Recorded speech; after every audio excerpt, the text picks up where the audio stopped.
বাংলাদেশ ও কাতারের কূটনীতির অর্ধশতবার্ষিকী উপলক্ষে কাতারের রাজধানী দোহার Najma Crowne Plaza hotel business park আল ফালাকে বৃহস্পতিবার থেকে শুরু হচ্ছে বাংলাদেশ ট্রেড ফেয়ার, যা চলবে ৩ দিন। প্রতিদিন সকাল ১০টা থেকে রাত ১০টা পর্যন্ত মেলা চলবে।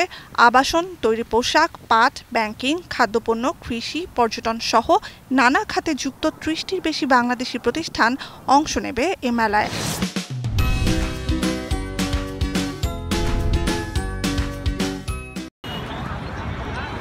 দূতাবাস কর্মকর্তা জানান, এই মেলার মাধ্যমে বাংলাদেশ ও কাতারের মধ্যে বিদ্যমান দীর্ঘ বন্ধুত্বপূর্ণ সম্পর্ক নতুন মাত্রা পাবে এবং গুরুত্বপূর্ণ ভূমিকা রাখবে জাতীয় উন্নয়নে।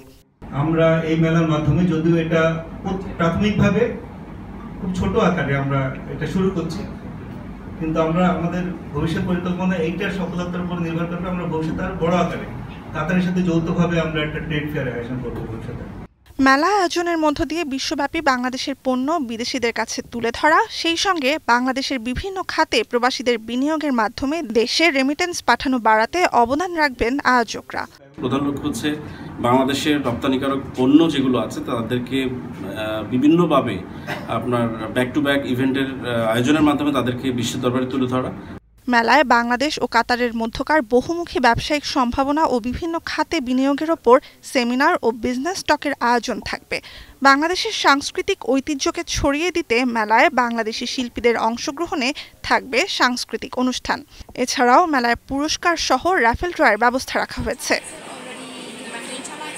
নুজহাত কামাল, এখন বিশ্ব।